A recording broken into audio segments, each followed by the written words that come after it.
Hello everyone, I'm popping in here with a between seasons update episode on everything that's happened since the last season of the Get Wellbe podcast ended in August. Some of you may know I had a baby on September 7th, my second son. His name is Teddy, and obviously I'm very biased, but I think he's pretty adorable. My labor, birth, and postpartum experience with Teddy was very different than the experience I had becoming a mom with my first son, Austin, 2 years ago.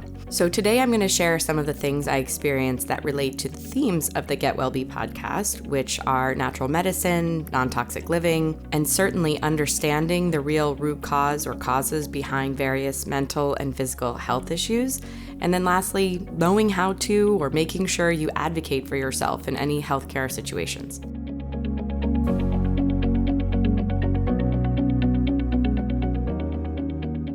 So going back a bit, this pregnancy was different than my first in that I found out at the 20-week anatomy scan that I had something called a biloplacenta. Normally, placentas are shaped kind of like a steak, but mine looked more like a kidney or a hot dog bun wrapped around the baby rather than on top of him. Because of it, I was told I needed increased monitoring, i.e. more ultrasounds during the third trimester. The first pregnancy, I had no ultrasounds in the third trimester. At first, I thought this was scary or bad news, but after researching it, I saw that it rarely resulted in anything bad happening to the mother or baby. I mentioned the biloplacenta to my naturopath, who also did some research and said the only potential increased risk she could find in any medical literature was that I could have excessive amniotic fluid. When she said this, I didn't think much of it, but I will come back to this later.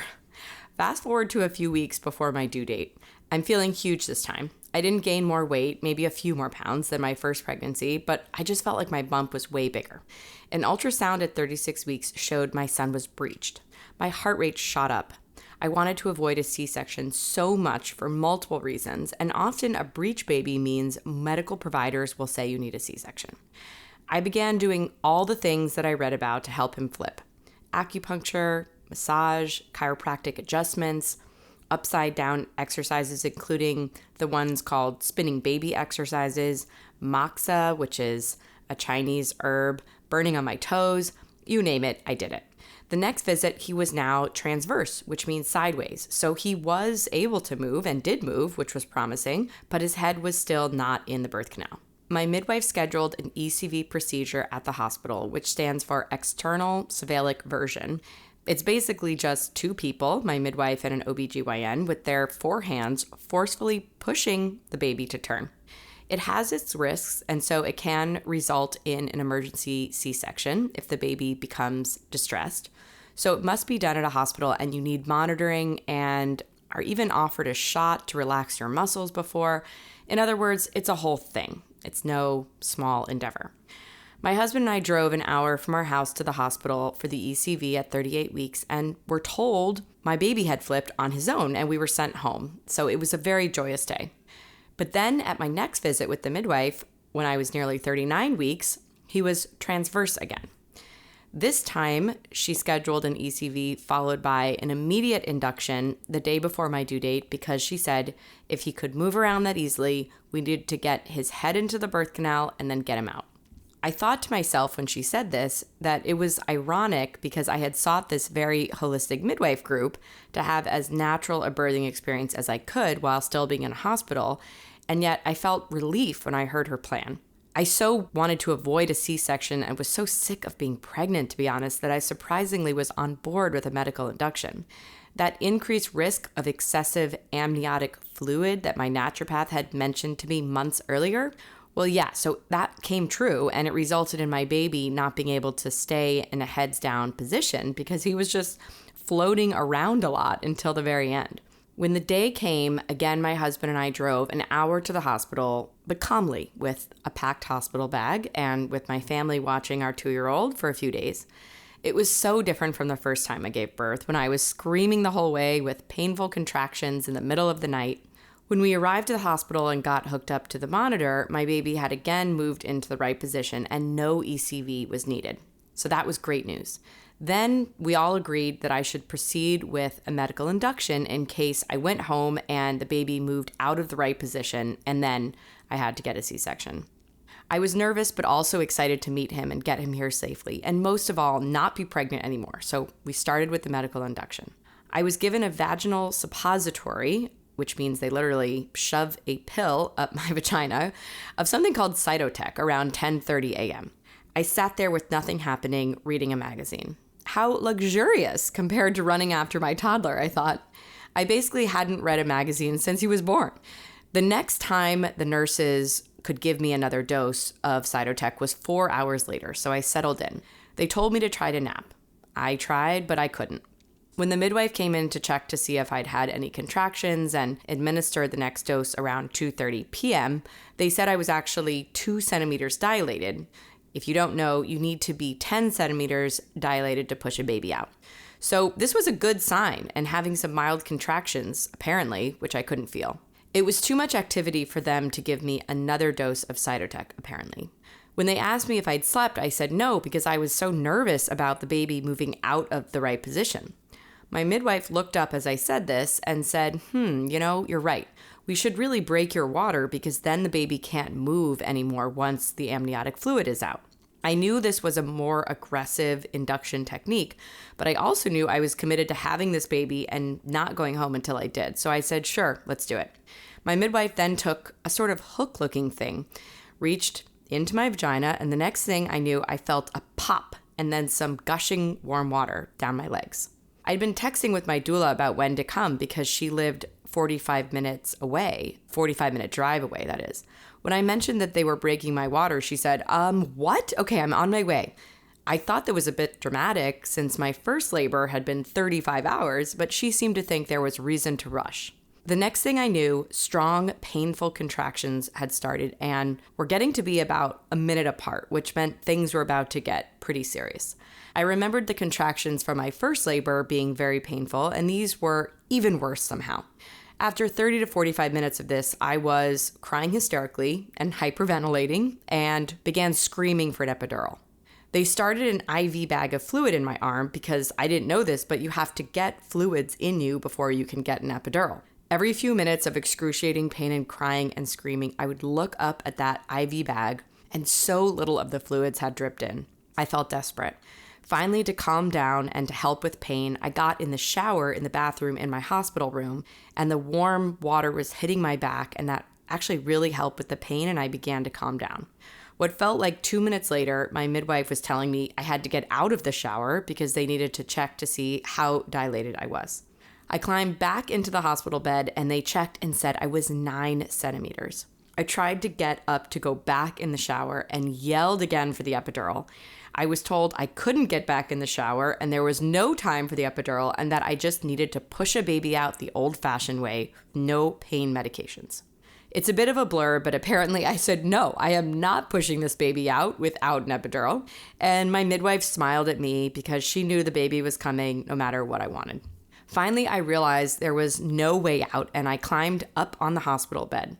They told me to stay on my knees but turn around so I could scream into the pillow with my butt facing several nurses and the midwife and push him out that way.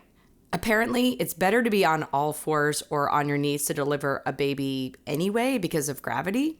But so many women give birth with an epidural, and so they have no feeling in their legs, and they can't be on their knees or all fours, and they have to be on their backs, which is why a lot of people think that's the more traditional way to birth a baby. Again, it's a blur, but I think it felt like maybe 20 minutes of pushing and worrying about tearing, and therefore not really trying to push, but being told to push. And I was just thinking the whole time that there's no way I could push a human head out of me. But alas, our bodies can do amazing things. In less than 2 hours after they broke my water, my baby was born at 4:43 p.m. To be honest, I was so traumatized from the fast labor and the intense pain and having the baby unmedicated when I didn't really want that or expect that I could hardly hold him at first when they handed him to me. It took me a minute to process what had happened, and then finally I turned around and I held him, and I really got to look at him, and Teddy was as sweet a nugget at the beginning as he is today. Within a few minutes, I had to birth the placenta, and then after that, I had to get one stitch, which is better than many stitches, but both of these things, the placenta and the stitches, were done without any anesthesia. They told me to literally bite on a towel, and I howled. The pain just wouldn't stop. 2 hours after the birth, my doula left and things started to settle down. But then, about an hour after that, I felt huge, painful contractions again, as if I was going through labor all over again, and they were getting worse and worse. I yelped and called for my midwife. Something wasn't right. She put the ultrasound on my uterus and saw 3 blood clots. She pressed a button, and all of a sudden, every nurse on the floor and even an OBGYN from a different practice came in at the same time. It felt serious. Apparently, my bladder and my brain had disconnected in the birthing process, and every time I had been asked if I had to pee after I gave birth, I said no. Well, it turned out I had, I think, maybe a liter of pee or more in my bladder, and it became so big that it pushed my uterus to the side of my abdomen, and that's when the blood clots formed. They sent me to the toilet. I still couldn't pee. I tried for maybe 10 minutes. They said I had to get back in bed and needed a catheter put in. Again, unmedicated. I whimpered from the pain. Then they said the midwife and the OBGYN were going to push on my stomach at the same time to get the blood out, and that it would hurt. Finally, my husband asked if there was anything they could do for me for the pain. I was given some morphine. It helped a lot. I was conscious but a bit sleepy, so not tensing up when they pushed. When they did push down, about 2 liters of blood, I was told, splattered on the floor. My husband looked white as a ghost. The midwife said, "You've had a hemorrhage. We need to give you a blood transfusion." Now, this means putting a stranger's blood in my body. They said, "You've lost a lot of blood. It's dangerous." I started to panic. But I knew from my patient advocacy work to always ask what the options are when faced with a suggestion of a serious medical procedure. I was told I could avoid the transfusion for now by having a real-time blood test of my iron levels processed in the basement of the hospital. And then the next morning doing the same blood test. I said, let's do it. Yet another needle. I was so sick of being poked and prodded at that point. We told my family what was going on by text, and my father called immediately and wanted to drive from New York City, where he was, to Hartford, Connecticut, where I was, to give me his blood, which is the same type rather than a stranger's. I told him to stay put and stay calm. The blood results came back and my iron levels were okay. They had gone down, but they were apparently high enough when I came into the hospital that it was fine. I silently thanked myself for eating plenty of spinach and grass-fed organic burger meat throughout my pregnancy and taking my prenatal vitamins religiously. That night, because of needing to nurse Teddy frequently and nurses coming in often, I slept a collective 3 hours, which I knew because of my Oura ring, if anyone has one of those. I was still in a state of shock about how fast and much more painful the birth had been than I expected. Then at around 6 a.m. the next morning, I heard a blood-curdling scream. A man was screaming, "No, no, no, babe, no," right outside our door, running up and down the hallway. Teddy and my husband were both asleep. My heart rate shot up with fear and adrenaline. I listened. It appeared the man had just lost his wife in childbirth from what he was saying. I started crying and shaking my husband, now fearful that I might still hemorrhage more and die myself because I hadn't had the blood transfusion. My husband said he'd heard nothing. I started to think I might have imagined it. At around 7 a.m., my husband decided to get up and go get us coffees and something to eat. There were 2 police officers outside our door and several others around the birthing unit. When he told me this, I knew I wasn't imagining it. I got one of the nurses to tell me when my husband was out that it was actually a stillbirth in the room next to us. The mother had lived, but the baby was born dead. The nurse and I both burst into tears. The truth was equally terrifying and heartbreaking. The father had threatened to kill someone in his anger and grief, and the hospital had called the police to protect the staff, but also our baby and us, since we were one of the few families in the birthing unit that day with a new baby. I couldn't get the sound of his blood-curdling scream out of my mind. That night, I also slept about 3 hours off and on. The next day, we were to be discharged. We had made the decision to circumcise our son, though now I regret it, and I know many people advise against this practice now.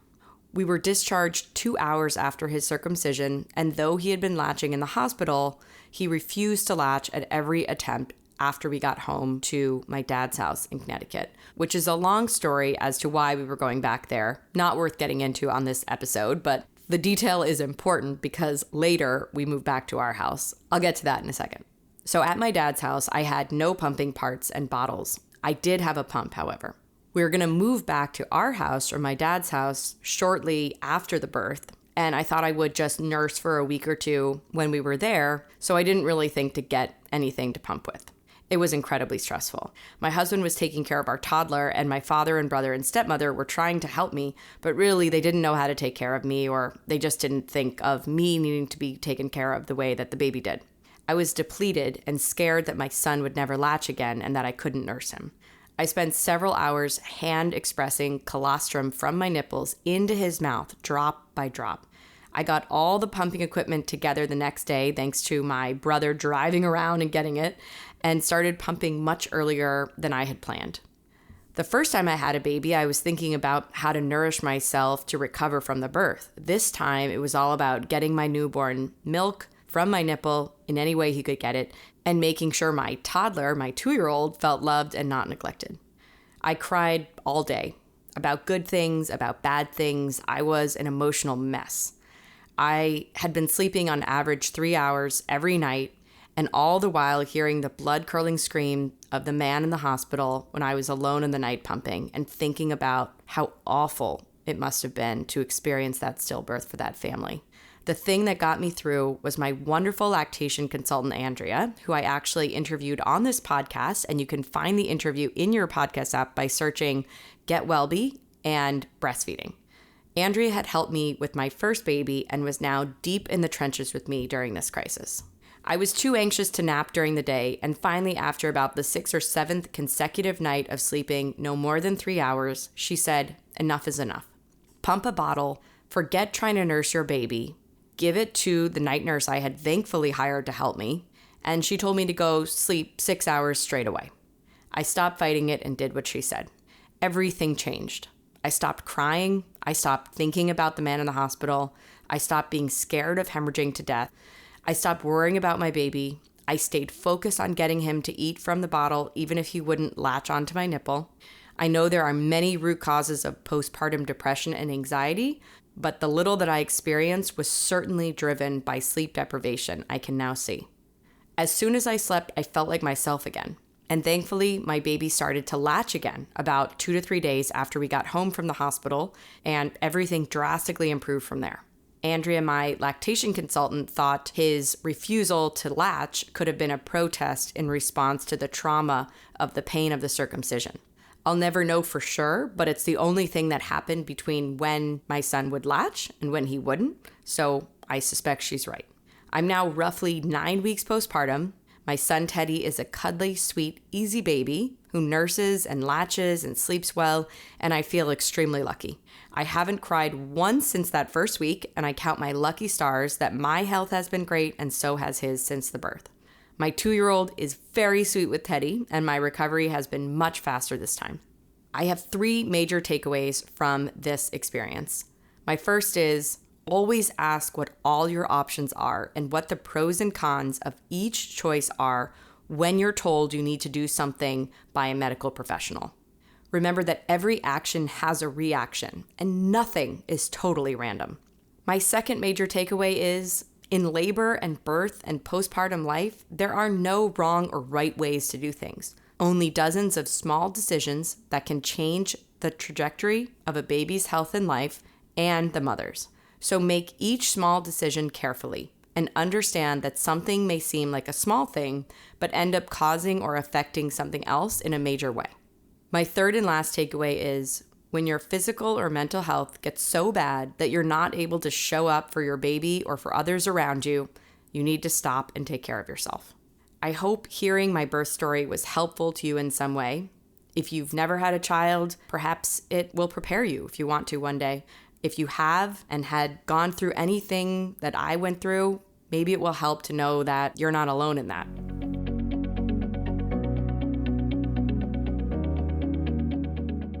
I'm going to be nursing Teddy exclusively for the next several months, which does not lend itself to kicking off the next season of the Get Wellbe podcast or to my other work with Wellbe. So I'm going to be off for a bit. And in the meantime, make sure you're on the Wellbe newsletter list. And also make sure you're following Get Wellbe on Instagram, because those are the places I'm actually active and sharing updates right now. I'm sending lots of love to you and yours as you enter this holiday season. And to all you moms out there, you're a warrior. Don't you ever forget it.